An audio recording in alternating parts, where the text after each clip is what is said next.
Hello students, welcome to SV academy Rawla online classes. अज मैं class 12th विच subject Punjabi दा lesson number 7 story संसार कहानी संसार बुक विचों पाठ नंबर 7 दे क्वेश्चन आंसर करवावांगी। यह पाठ का नाम है अपना अपना हिस्सा। इस विच आपां पढ़िया कि कुद्दू किस तरह गरीब हुंदा है। वो सिर्फ खेती करदा है। वो 3 भरा हुंदे हन, 2 भरा वधिया घरां विच हुंदे हन, मतलब भी उन्हां दी लाइफ बहुत वधिया हुंदी है। वड्डा भरा जो सरवंत सिंह हुंदा है अवरसेर हुंदा है, वो हुंदी अपनी कोठी हुंदी है ते बच्चे नौकरी लगे हुए हुंदे हन। ते छोटा जो है करम सिंह, उसका अपना मुर्गी पालन का काम है ते फार्म हाउस है। ते वो भी बहुत वधिया घर बना के रह रहा है। इस तरह वो जब उसकी माँ कुद्दू की मर जाती है तो दोनों भरा उस दे कोल आते हैं, उस नाल हिसाब किताब करने लई ते उसकी माँ के फुल तोड़न की गल करते हैं। बचनों होंदी है एक इन्हां दी भैन बचनों, जो कुद्दू का पासा ना लैके अपने वड्डे भरावां दे पासे हुंदी है, उन्हां दे पक्ष विच हुंदी है ते उन्हां दी हिमायत करदी है। इस गल ते कुद्दू नूं बहुत गुस्सा आंदा है ते वो कहता है कि मैं अपनी माँ के फुल है जो अपने आप तार आऊँगा, उसके तीजे हिस्से के फुल है जो किली ते टंग दिते जान। कहता या तो आदे भरावां नूं कहता है भी या तो तुसीं बुढ़ड़ी दे फुल पाए आओ, बुढ़ड़े दे मैं आपे आप पाए आऊँगा। अगर तुहानूं नहीं मंजूर तो मेरे वाला हिस्सा है जो वो किली ते फुल टंग दो, जदों मेरे कोल पैसे होए तो मैं आपे पाए आऊँगा फुल हरिद्वार जाके। फिर उसनों भैन बचनों ते भी गुस्सा आंदा है क्योंकि वो हर टाइम उन्होंने पक्षतारी करती है। बचनों नूं कुद्दू नाल बहुत रोसा आंदा है कि उसके आए घर आए पुत्र नूं कुछ नहीं दिंदा ते वो एवें चला जाता है। कुद्दू भी बेचारा भी की करे, उसको कुछ हुंदा ही नहीं, वो भी की कर सकता है ना। इसलिए उसनों अपना कह दिंदा भी हिस्सा मेरा टंग दिओ, मैं अपने आप पा आऊँगा हरिद्वार जाके। इस तरह मैं इसके क्वेश्चन आंसर करवाऊँगी। 3 करवाते हैं, 4th नंबर करना है। अपनी नोटबुक चो वेखो तो लिखो 4th number question. 4th number question की है, कुद्दू नूं अपने भरावां प्रति किहड़ियां गल्लां करके खिज सी। 50 पेज ते है क्वेश्चन नंबर 4। कुद्दू नूं अपने भरावां प्रति किहड़ियां गल्लां करके खिज सी। उत्तर इसका लिखोगे कुद्दू दे भरा उस तो इस फसल विच हिस्सा वंडा के लै जाते हैं ते दूजियां सामने यह दिखाते सन कि उन्होंने जमीन मुफ्त विच कुद्दू नूं दे रखी है। कि उन्होंने जमीन मुफ्त विच कुद्दू नूं दे रखी है। इत्थे ही बस नहीं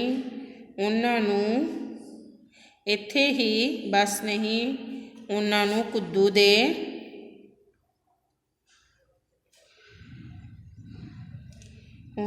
कुद्दू के हालातों बारे सब पता हुंदियां होया भी उन्होंने कुद्दू के हालातों बारे सब पता हुंदियां भी कुद्दू तो माँ दे कट्ठ ते बीमारी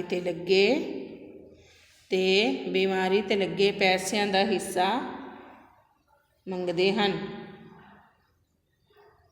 इन्हां गल्लां करके ही कुद्दू अपने भरावां ते खिजदा है। इन्हां गल्लां करके ही कुद्दू अपने भरावां ते खिजदा है। दोबारा फिर सुनोगे, कुद्दू दे भरा उस तो फसल विचों हिस्सा वंडा के लै जाते सन ते दूजियां सामने ਇਹ ਦਿਖਾਉਂਦੇ ਸਨ ਕਿ ਉਹਨਾਂ ਨੇ ਜ਼ਮੀਨ ਮੁਫਤ ਵਿੱਚ ਕੁੱਦੂ ਨੂੰ ਦੇ ਰੱਖੀ ਹੈ। ਇੱਥੇ ਹੀ ਬਸ ਨਹੀਂ, ਉਹਨਾਂ ਨੂੰ ਕੁੱਦੂ ਦੇ ਹਾਲਾਤਾਂ ਬਾਰੇ ਸਭ ਪਤਾ ਹੈ। ਉਹ ਕੁੱਦੂ ਫਿਰ ਵੀ ਪਤਾ ਹੁੰਦਿਆਂ ਵੀ ਫਿਰ ਵੀ ਕੁੱਦੂ ਤੋਂ ਮਾਂ ਦੇ ਇਕੱਠ ਤੇ ਬਿਮਾਰੀ ਤੇ ਲੱਗੇ ਪੈਸਿਆਂ ਦਾ ਹਿੱਸਾ ਮੰਗਦੇ ਹਨ। ਇਹਨਾਂ ਗੱਲਾਂ ਕਰਕੇ ਹੀ ਕੁੱਦੂ ਆਪਣੇ ਭਰਾਵਾਂ ਤੇ ਖਿੱਚਦਾ ਹੈ। 5th ਨੰਬਰ ਕੁਐਸਚਨ ਹੈ, ਕਰਮ ਸਿੰਘ ਤੇ ਬਚਨੋ ਮਾਂ ਦਾ ਇਕੱਠ ਕਿਵੇਂ ਕਰਨਾ ਚਾਹੁੰਦੇ ਸਨ? ਕਰਮ ਸਿੰਘ ਤੇ ਬਚਨੋ ਮਾਂ ਦਾ ਇਕੱਠ ਕਿਵੇਂ ਕਰਨਾ ਚਾਹੁੰਦੇ ਸਨ? ਉੱਤਰ ਲਿਖੋਗੇ ਇਸ ਦਾ 5th ਨੰਬਰ ਕੁਐਸਚਨ ਦਾ। ਕਰਮ ਸਿੰਘ ਤੇ ਬਚਨੋ ਮਾਂ ਦਾ ਇਕੱਠ ਗੱਜ ਵੱਜ ਕੇ ਕਰਨਾ ਚਾਹੁੰਦੇ ਸਨ। ਕਰਮ ਸਿੰਘ ਤੇ ਬਚਨੋ ਮਾਂ ਦਾ ਇਕੱਠ ਗੱਜ ਵੱਜ ਕੇ ਕਰਨਾ ਚਾਹੁੰਦੇ ਸਨ ਤੇ ਸਾਰੇ ਰਿਸ਼ਤੇਦਾਰਾਂ ਨੂੰ ਸੱਦਣਾ ਚਾਹੁੰਦੇ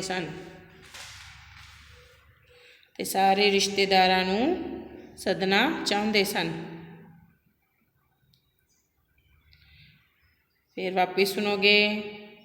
ਕਰਮ ਸਿੰਘ ਤੇ ਬਚਨੋ ਮਾਂ ਦਾ ਇਕੱਠ ਗੱਜ ਵੱਜ ਕੇ ਕਰਨਾ ਚਾਹੁੰਦੇ ਸਨ ਤੇ ਸਾਰੇ ਰਿਸ਼ਤੇਦਾਰਾਂ ਨੂੰ ਸੱਦਣਾ ਚਾਹੁੰਦੇ ਸਨ।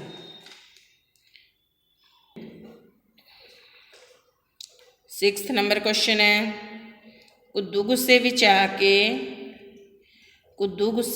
ਤੰਗ ਆ ਕੇ ਫੁੱਲ ਪਾਉਣ ਬਾਰੇ ਕੀ ਫੈਸਲਾ ਸੁਣਾਉਂਦਾ ਹੈ? ਉਹਨੇ ਤੁਹਾਨੂੰ ਦੱਸਿਆ ਇਸ ਦਾ ਆਨਸਰ। ਕੁੱਦੂ ਗੁੱਸੇ ਵਿੱਚ ਤੰਗ ਆ ਕੇ ਫੁੱਲ ਪਾਉਣ ਬਾਰੇ ਕੀ ਫੈਸਲਾ ਸੁਣਾਉਂਦਾ ਹੈ? ਉੱਤਰ ਲਿਖੋਗੇ। ਕੁੱਦੂ ਗੁੱਸੇ ਵਿੱਚ ਤੰਗ ਆ ਕੇ ਕਹਿੰਦਾ ਹੈ ਕਿ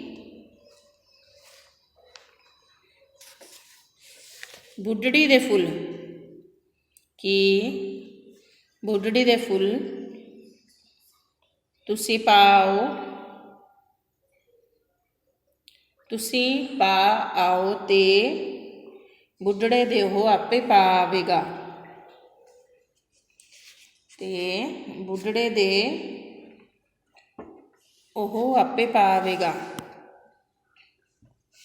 ਉਸ ਦਾ ਹੱਥ ਤੰਗ ਹੈ।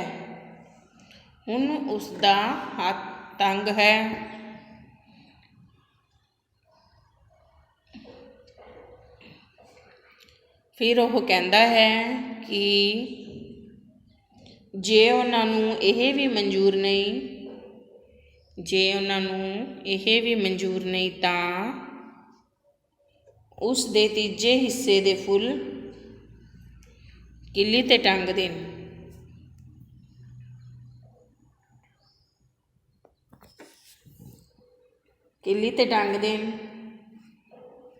ਜਿਸ ਦਿਨ ਉਸਦਾ ਸਰਦਾ ਹੋਇਆ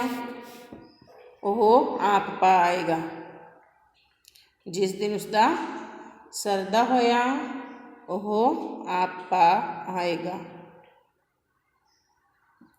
ਹੁਣ ਫਿਰ ਵਾਪਿਸ ਸੁਣੋਗੇ ਇਸ ਦਾ ਆਨਸਰ। ਕੁੱਦੂ ਗੁੱਸੇ ਵਿੱਚ ਤੰਗ ਆ ਕੇ ਕਹਿੰਦਾ ਹੈ ਕਿ ਬੁੱਢੜੀ ਦੇ ਫੁੱਲ ਤੁਸੀਂ ਪਾ ਆਓ ਤੇ ਬੁੱਢੜੇ ਦੇ ਮੈਂ ਆਪੇ ਪਾ ਆਊਂਗਾ। ਹੁਣ ਮੇਰਾ ਹੱਥ ਤੰਗ ਹੈ।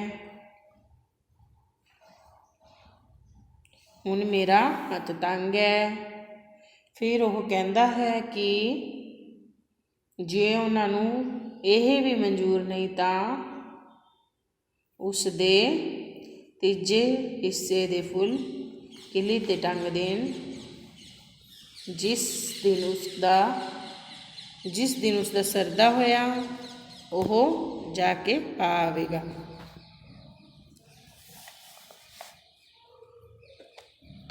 लिख लिया सबने। अगला 7th नंबर क्वेश्चन है, कहानी अपना अपना हिस्सा राही ਕਹਾਣੀਕਾਰ ਕੀ ਸੁਨੇਹਾ ਦਿੰਦਾ ਹੈ। ਕਹਾਣੀ ਆਪਣਾ ਆਪਣਾ ਹਿੱਸਾ ਰਾਹੀਂ ਕਹਾਣੀਕਾਰ ਕੀ ਸੁਨੇਹਾ ਦਿੰਦਾ ਹੈ। ਉੱਤਰ ਲਿਖੋਗੇ। ਇਸ ਕਹਾਣੀ ਤੋਂ ਸਿੱਖਿਆ ਮਿਲਦੀ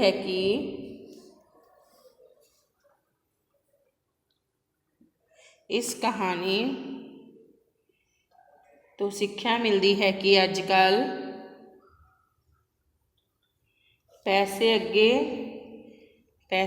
ਸਭ ਰਿਸ਼ਤੇ ਫਿੱਕੇ ਪੈ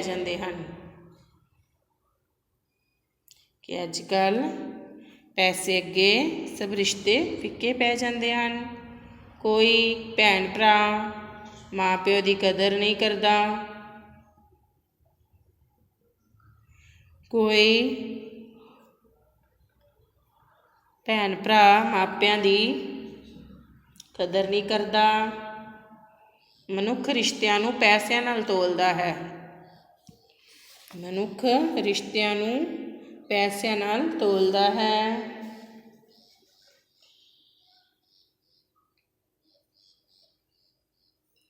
ਜਿਸ ਕੋਲ ਪੈਸੇ ਹੁੰਦੇ ਹਨ ਸਭ ਉਸ ਦੀ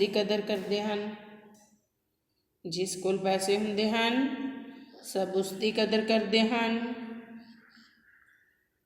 ਮਨੁੱਖ ਨੂੰ ਪੈਸੇ ਦੀ ਨਹੀਂ ਰਿਸ਼ਤਿਆਂ ਦੀ ਕਦਰ ਕਰਨੀ ਚਾਹੀਦੀ ਹੈ।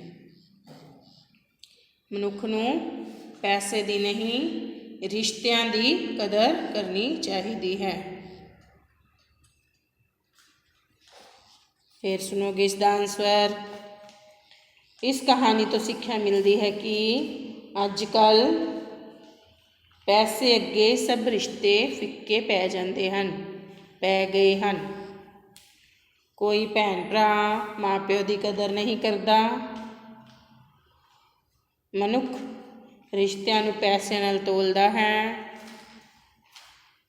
ਜਿਸ ਕੋਲ ਪੈਸੇ ਹੁੰਦੇ ਹਨ ਸਭ ਉਸ ਦੀ ਕਦਰ ਕਰਦੇ ਹਨ। ਮਨੁੱਖ ਨੂੰ ਪੈਸੇ ਦੀ ਨਹੀਂ ਰਿਸ਼ਤਿਆਂ ਦੀ ਕਦਰ ਕਰਨੀ ਚਾਹੀਦੀ ਹੈ। ਇਸ ਤਰ੍ਹਾਂ ਇਹ ਲੈਸਨ ਤੁਹਾਡਾ ਖਤਮ ਹੁੰਦਾ ਹੈ, ਕੰਪਲੀਟ ਹੁੰਦਾ ਹੈ। ਅਗਲਾ ਲੈਸਨ ਅਗਲੀ ਵੀਡੀਓ 'ਚ ਪੜ੍ਹਾਇਆ ਜਾਏਗਾ। ਹੁਣ ਵਿਆਕਰਨ ਦਾ ਕੁਝ ਕਰਦੇ ਹਾਂ। ਵਿਆਕਰਨ 'ਚੋਂ ਕਹਾਣੀ ਪੜ੍ਹਦੇ ਹਾਂ ਜੋ ਤੁਹਾਡੇ ਪੇਪਰ 'ਚ ਆਉਣਗੀਆਂ। ਕਹਾਣੀ 4 ਨੰਬਰ ਦੀ ਆਊਗੀ। ਜਿਵੇਂ ਕਹਾਣੀ ਆਪਾਂ ਕਰਦੇ ਹੁੰਦੇ ਸੀ ਸ਼ੇਰ ਅਤੇ ਚੂਹੀ ਵਾਲੀ, ਦੋ ਮਿੱਤਰ ਅਤੇ ਰਿੱਛ। ਇਸ ਤਰ੍ਹਾਂ ਜੋ ਕਹਾਣੀ ਹੈ ਉਹ ਤੁਹਾਡੇ ਪੇਪਰ 'ਚ ਆਉਣਗੀਆਂ। ਉਹਨਾਂ ਦਾ ਸਿੱਖਿਆ ਦਿੱਤੀ ਹੋਊਗੀ ਅਤੇ ਤੁਸੀਂ ਕਹਾਣੀ ਆਪਣੇ ਆਪ ਬਣਾਉਣੀ ਹੈ। ਫਿਰ ਸਿੱਖਿਆ ਲਾਸਟ 'ਚ ਫਿਰ ਲਿਖਣੀ ਹੈ। ਕਹਾਣੀਆਂ ਦੇਖੋ, ਇਹ ਬੁੱਕ ਪੇਜ 234 ਹੈ ਵਿਆਕਰਨ ਦਾ। 11th 12th ਵਿਆਕਰਨ ਹੈ, ਉਸ ਦੇ ਵਿੱਚ ਇਹ ਤੁਹਾਡੇ ਕੋਲ ਹੈਗੀ ਹੈ ਸਭ ਕੋਲ। ਜਿਹੜਾ ਕੰਮ ਯੁਕਤੀ ਨਾਲ ਹੋ ਸਕਦਾ ਹੈ ਉਹ ਸ਼ਕਤੀ ਨਾਲ ਨਹੀਂ ਹੋ ਸਕਦਾ। ਕਹਾਣੀ ਪੜ੍ਹਾਂਗੇ। ਕਿਸੇ ਥਾਂ 'ਤੇ ਬੋਹੜ ਦਾ ਇੱਕ ਦਰਖਤ ਸੀ। ਉੱਥੇ ਕਾਵਾਂ ਦਾ ਇੱਕ ਜੋੜਾ ਰਹਿੰਦਾ ਸੀ। ਜਦੋਂ ਉਹਨਾਂ ਦੇ ਬੱਚੇ ਹੁੰਦੇ ਤਾਂ ਉਹ ਰੁੱਖ ਦੇ ਖੋਲ ਵਿੱਚੋਂ ਇੱਕ ਕਾਲਾ ਸੱਪ ਨਿਕਲ ਕੇ ਉਹਨਾਂ ਨੂੰ ਖਾ ਜਾਂਦਾ। ਉਹ ਦੋਵੇਂ ਬੜੇ ਦੁਖੀ ਹੋਏ। ਉਹਨਾਂ ਦੂਜੇ ਬਿਰਛ ਦੀ ਜੜ੍ਹ ਵਿੱਚ ਰਹਿਣ ਵਾਲੇ ਗਿੱਦੜ ਮਿੱਤਰ ਅੱਗੇ ਆਪਣਾ ਰੋਣਾ ਰੋਇਆ। ਮਿੱਤਰ, ਜਦ ਅਜਿਹਾ ਅਨਰਥ ਹੋਏ ਤਾਂ ਦੱਸ ਸਾਨੂੰ ਕੀ ਕਰਨਾ ਚਾਹੀਦਾ ਹੈ। ਉਹ ਦੁਸ਼ਟ ਕਾਲਾ ਸੱਪ ਰੁੱਖ ਦੇ ਖੋਲ ਵਿੱਚੋਂ ਨਿਕਲ ਕੇ ਬੱਚਿਆਂ ਨੂੰ ਖਾ ਜਾਂਦਾ ਹੈ। ਉਹਨਾਂ ਦੀ ਰੱਖਿਆ ਲਈ ਕੋਈ ਉਪਾਅ ਦੱਸ। ਇੱਥੇ ਰਹਿਣ ਨਾਲ ਸਾਡੀ ਜਾਨ ਮੁੱਠੀ ਵਿੱਚ ਰਹਿੰਦੀ ਹੈ। ਗਿੱਦੜ ਨੇ ਆਖਿਆ, ਤੁਸੀਂ ਨਿਸ਼ਚਿੰਤ ਰਹੋ। ਇਹ ਲੋਭੀ ਸੱਪ ਕਿਸੇ ਦਾਅ ਨਾਲ ਹੀ ਮਾਰਿਆ ਜਾਏਗਾ। ਤੁਸੀਂ ਕਿਸੇ ਰਾਜੇ ਦੀ ਰਾਜਧਾਨੀ ਵਿੱਚ ਚਲੇ ਜਾਓ। ਉੱਥੇ ਕਿਸੇ ਰਾਜੇ ਜਾਂ ਮੰਤਰੀ ਦਾ ਹਾਰ ਲੈ ਕੇ ਇਸ ਦੇ ਖੋਲ 'ਚ ਸੁੱਟ ਦਿਓ। ਉਸ ਹਾਰ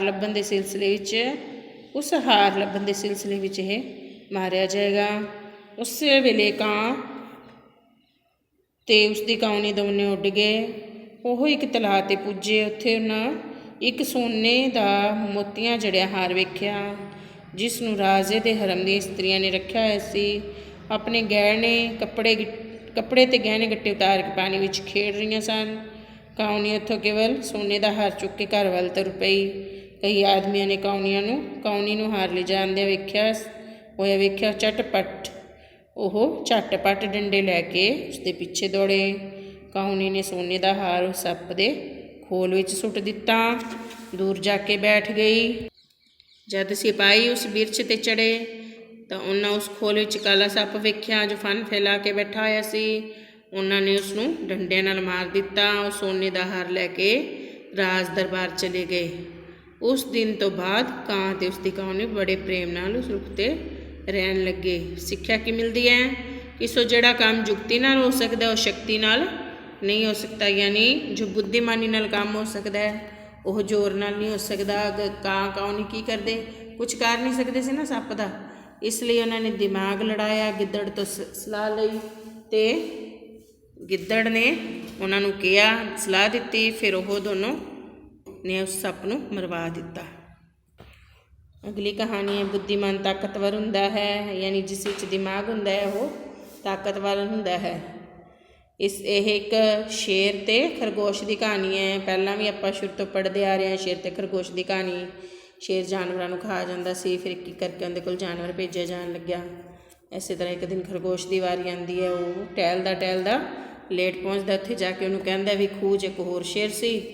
ਉਹ ਕਹਿ ਰਿਹਾ ਸੀ ਕਿ ਮੈਂ ਜੰਗਲ ਦਾ ਰਾਜਾ ਸੀ। ਇਸ ਤਰ੍ਹਾਂ ਉਹ ਉਸਨੂੰ ਸ਼ੇਰ ਨੂੰ ਖੂਹ 'ਤੇ ਲੈ ਜਾਂਦਾ ਹੈ, ਜਿੱਥੇ ਖੂਹ 'ਚ ਆਪਣੀ ਪਰਛਾਈ ਵੇਖਦਾ ਸ਼ੇਰ ਅਤੇ ਉਸਨੂੰ ਵੇਖ ਕੇ ਗਰਜਦਾ ਹੈ ਅਤੇ ਉਹ ਸੋਚਦਾ ਕਿ ਮੈਂ ਦੂਜਾ ਸ਼ੇਰ ਹੈ, ਇਸ ਲਈ ਉਸ ਵਿੱਚ ਛਲਾਂਗ ਲਗਾ ਦਿੰਦਾ ਹੈ ਅਤੇ ਮਰ ਜਾਂਦਾ ਹੈ। ਇਸੇ ਤਰ੍ਹਾਂ ਦਿਮਾਗ ਲਗਾ ਕੇ ਉਸਨੇ ਤਾਕਤਵਰ ਸ਼ੇਰ ਨੂੰ ਵੀ ਮਾਰ ਦਿੱਤਾ ਸੀ। ਹੁਣ ਆਪਾਂ ਪੜ੍ਹਾਂਗੇ ਕਹਾਣੀ। ਇੱਕ ਵਾਰੀ ਜੰਗਲੀ ਜਨੌਰਾਂ ਨੇ, ਜਨੌਰ ਕੀ ਹੁੰਦਾ ਜਾਨਵਰ, ਨੇ ਮਿਲ ਕੇ ਸ਼ੇਰ ਨਾਲ ਵਾਅਦਾ ਕੀਤਾ ਕਿ ਅੱਜ ਤੋਂ ਤੁਹਾਡੇ ਲਈ ਹਰ ਇੱਕ ਜਾਤ ਤੋਂ ਵਾਰੋ ਵਾਰ, ਯਾਨੀ ਅਲੱਗ-ਅਲੱਗ ਤਰ੍ਹਾਂ ਦਾ ਪਸ਼ੂ, ਵਾਰੀ ਇੱਕ ਪਸ਼ੂ ਆਇਆ ਕਰੇਗਾ ਅਤੇ ਤੁਸੀਂ ਸਾਨੂੰ ਨਾ ਮਾਰਿਆ ਕਰੋ। ਸ਼ੇਰ ਮੰਨ ਗਿਆ। ਸੋ ਹਰ ਰੋਜ਼ ਇੱਕ ਜਨੌਰ ਵਾਰੀ ਸਿਰ ਜਾਣ ਲੱਗਾ। ਇੱਕ ਦਿਨ ਖਰਗੋਸ਼ ਦੀ ਵਾਰੀ ਆਈ। ਸਾਰਿਆਂ ਦੇ ਪ੍ਰੇਰਨ 'ਤੇ ਉਹ ਨਾ ਜਾਣਾ ਚਾਹੁੰਦਾ ਹੋਇਆ ਵੀ ਘਰੋਂ ਟੁਰ ਪਿਆ। ਜਾਂਦੇ ਸ਼ੇਰ ਦੇ ਮਾਰਨ ਦਾ ਉਪਾਅ ਸੋਚਦਾ ਗਿਆ। ਉਸ ਰਾਹ ਵਿੱਚ ਇੱਕ ਖੂਹ ਵੇਖਿਆ। ਜਦ ਉਹ ਖੂਹ ਉੱਪਰ ਗਿਆ ਉਸਨੂੰ ਖੂਹ ਵਿੱਚੋਂ ਆਪਣਾ ਪਰਛਾਵਾਂ ਦਿਸਿਆ। ਇਹ ਦੇਖ ਕੇ ਖਰਗੋਸ਼ ਨੇ ਆਪਣੇ ਮਨ ਵਿੱਚ ਸੋਚਿਆ ਕਿ ਇਹ ਇੱਕ ਵਧੀਆ ਉਪਾਅ ਹੈ।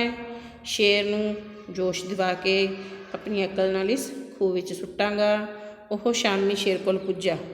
ਕ੍ਰੋਧ ਨਾਲ ਲਾਲ ਹੋ ਕੇ ਸ਼ੇਰ ਨੇ ਗੁਰਾਂਦਿਆਂ ਹੋਇਆਂ ਉਸਨੂੰ ਕਿਹਾ, ਕਿਉਂ ਨੀਚ ਖਰਗੋਸ਼, ਇੱਕ ਤਾਂ ਤੂੰ ਨਿੱਕਾ ਜਿਹਾ ਹੈ, ਦੂਜੇ ਤੋਂ ਕਵੇਲੇ ਆਇਆ ਹੈ। ਤੇਰੇ ਇਸ ਕਸੂਰ ਬਦਲੇ ਕੱਲ੍ਹ ਸਭ ਜਨੌਰਾਂ ਦਾ ਨਾਸ਼ ਕਰ ਦਿਆਂਗਾ। ਖਰਗੋਸ਼ ਨੇ ਨਿਮਰਤਾ ਸਹਿਤ ਕਿਹਾ, ਮਹਾਰਾਜ, ਇਸ ਵਿੱਚ ਨਾ ਮੇਰਾ ਕਸੂਰ ਹੈ ਅਤੇ ਨਾ ਹੀ ਕਿਸੇ ਹੋਰ ਜਨੌਰ ਦਾ। ਤੁਸੀਂ ਇਸ ਦਾ ਕਾਰਨ ਸੁਣੋ। ਸ਼ੇਰ ਨੇ ਆਖਿਆ, ਛੇਤੀ ਦੱਸ, ਨਹੀਂ ਤਾਂ ਤੂੰ ਮੇਰੀਆਂ ਦਾੜਾਂ ਹੇਠ ਆ ਜਾਏਗਾ। ਖਰਗੋਸ਼ ਨੇ ਜਵਾਬ ਦਿੱਤਾ, ਮਹਾਰਾਜ, ਸਾਰੇ ਜਨੌਰਾਂ ਨੇ ਅੱਜ ਜਾਤੀ ਵਾਰ ਅਨੁਸਾਰ ਮੈਨੂੰ ਨਿੱਕਾ ਜਾਣ ਕੇ 5 ਖਰਗੋਸ਼ ਭੇਜੇ। ਅਸੀਂ ਆ ਹੀ ਰਹੇ ਸਾਂ ਕਿ ਇੱਕ ਹੋਰ ਵੱਡੇ ਸ਼ੇਰ ਨੇ ਆਪਣੀ ਗਾਰ ਵਿੱਚੋਂ ਨਿਕਲ ਕੇ ਕਿਹਾ, ਤੁਸੀਂ ਕਿੱਥੇ ਜਾ ਰਹੇ ਹੋ? ਆਪਣੇ ਇਸ਼ਟ ਦੇਵ ਦਾ ਸਿਮਰਨ ਕਰੋ। ਮੈਂ ਉਸਨੂੰ ਉੱਤਰ ਦਿੱਤਾ, ਅਸੀਂ ਜੰਗਲ ਦੇ ਬਾਦਸ਼ਾਹ ਸ਼ੇਰ ਦੇ ਭੋਜਨ ਲਈ ਜਾ ਰਹੇ ਹਾਂ। ਇਹ ਗੱਲ ਸੁਣ ਕੇ ਉਹ ਕਹਿਣ ਲੱਗਾ, ਜੇ ਇਹ ਗੱਲ ਹੈ ਤਾਂ ਇਹ ਵਨ ਮੇਰਾ ਹੈ। ਸਾਰੇ ਜਨੌਰਾਂ ਨੂੰ ਮੇਰੇ ਹੁਕਮ ਨਾਲ ਕੰਮ ਕਰਨਾ ਚਾਹੀਦਾ ਹੈ। ਜੇ ਉਹ ਇਸ ਵਨ ਦਾ ਰਾਜਾ ਹੈ ਤਾਂ 4 ਖਰਗੋਸ਼ਾਂ ਨੂੰ ਮੇਰੇ ਕੋਲ ਰੱਖ ਕੇ ਇਸਨੂੰ ਛੇਤੀ ਬੁਲਾ ਕੇ ਲਿਆ। ਛੇਤੀ ਹੀ ਆ ਜਾ। ਸਾਡੇ ਦੋਹਾਂ ਵਿੱਚੋਂ ਕਿਹੜਾ ਤਾਕਤਵਰ ਹੋਏਗਾ ਉਹੀ ਵਨ ਦਾ ਰਾਜਾ ਹੋਏਗਾ ਅਤੇ ਉਹੀ ਇਹਨਾਂ ਸਭ ਪਸ਼ੂਆਂ ਨੂੰ ਖਾਏਗਾ। ਉਸ ਦੇ ਹੁਕਮ ਅਨੁਸਾਰ ਜੇ ਮੈਂ ਤੁਹਾਡੇ ਕੋਲ ਆਇਆ ਹਾਂ, ਕੁਵੇਲਾ ਹੋਣ ਦਾ ਇਹੀ ਕਾਰਨ ਹੈ। ਇਸ ਲਈ ਅੱਗੇ ਜੋ ਤੁਹਾਡੀ ਮਰਜ਼ੀ ਹੈ ਕਰੋ। ਇਹ ਸੁਣ ਕੇ ਸ਼ੇਰ ਨੇ ਕਿਹਾ, ਜੇ ਇਹ ਗੱਲ ਹੈ ਤਾਂ ਛੇਤੀ ਉਸ ਚੋਰ ਸ਼ੇਰ ਨੂੰ ਮੈਨੂੰ ਦੱਸ ਤਾਂ ਜਿਹੜਾ ਕ੍ਰੋਧ ਮੈਨੂੰ ਇਹਨਾਂ ਜਨੌਰਾਂ 'ਤੇ ਆਇਆ ਹੈ ਮੈਂ ਉਸ 'ਤੇ ਕੱਢ ਕੇ ਠੰਡਾ ਹੋਵਾਂ। ਖਰਗੋਸ਼ ਨੇ ਉਸਨੂੰ ਉਸੇ ਖੂਹ 'ਤੇ ਲਿਜਾ ਕੇ ਕਿਹਾ, ਉਹ ਇਸ ਕਿਲੇ ਵਿੱਚ ਲੁਕਿਆ ਹੋਇਆ ਹੈ। ਉਸ ਮੂਰਖ ਸ਼ੇਰ ਨੇ ਖੂਹ ਵਿੱਚ ਆਪਣਾ ਪਰਛਾਵਾਂ ਦੇਖਿਆ ਅਤੇ ਉਹ ਜ਼ੋਰ ਨਾਲ ਗਰਜਿਆ। ਖੂਹ ਵਿੱਚੋਂ ਉਸਦੀ ਪ੍ਰਤਿਧਵਨੀ ਧੁਨੀ ਹੋ ਕੇ ਨਿਕਲੀ, ਮਤਲਬ ਉਸੇ ਤਰ੍ਹਾਂ ਦੀ ਸੇਮ ਸਾਊਂਡ ਬਾਹਰ ਆਈ। ਉਹ ਉਸ 'ਤੇ ਕੁੱਦ ਪਿਆ ਅਤੇ ਪਾਣੀ ਵਿੱਚ ਡੁੱਬ ਕੇ ਮਰ ਗਿਆ। ਖਰਗੋਸ਼ ਬੜਾ ਖੁਸ਼ ਹੋਇਆ। ਜਨੌਰਾਂ ਨੇ ਉਸ ਦੀ ਪ੍ਰਸ਼ੰਸਾ ਕੀਤੀ। ਉਹ ਸਭ ਵਨ ਵਿੱਚ ਸੁੱਖ ਨਾਲ ਰਹਿਣ ਲੱਗ ਪਏ। ਸੋ ਇਹ ਸਿੱਧ ਹੋਇਆ ਕਿ ਬੁੱਧੀਮਾਨ ਤਾਕਤਵਰ ਹੁੰਦਾ ਹੈ। ਪਤਾ ਲੱਗ ਗਿਆ ਨਾ ਵੀ ਬੁੱਧੀਮਾਨ ਤਾਕਤਵਰ ਕਿਵੇਂ ਹੁੰਦਾ। ਅਗਰ ਦਿਮਾਗ ਹੀ ਨਹੀਂ ਤਾਂ ਤਾਕਤ ਦਾ ਵੀ ਕੋਈ ਫਾਇਦਾ ਨਹੀਂ, ਅਗਰ ਬੁੱਧੀ ਹੈ ਤਾਂ ਤਾਕਤਵਰ ਹੋ ਜਾਈਦਾ। ਇਸ ਤਰ੍ਹਾਂ ਇਹ ਦੋਨੋਂ ਕਹਾਣੀਆਂ ਤੁਸੀਂ ਆਪਣੀ ਨੋਟਬੁੱਕ 'ਚ ਕਰਨੀ ਹੈ, ਲਰਨ ਵੀ ਕਰਨੀ ਹੈ ਔਰ ਕੁਐਸਚਨ ਆਨਸਰ ਵੀ ਪਾਠ ਨੰਬਰ 7 ਦੇ ਕਰਨੇ ਹੈ, ਯਾਦ ਵੀ ਕਰਨਾ ਹੈ। ਬੋਰਡ ਦੀ ਕਲਾਸ ਹੈ, ਤਿਆਰੀ ਨਾਲ ਸਟਾਰਟ ਕਰ ਦਿਓ, ਪੜ੍ਹਿਆ ਕਰੋ, ਲਰਨ ਕਰਿਆ ਕਰੋ, याद करके लिख के देखा करो। Thank you students.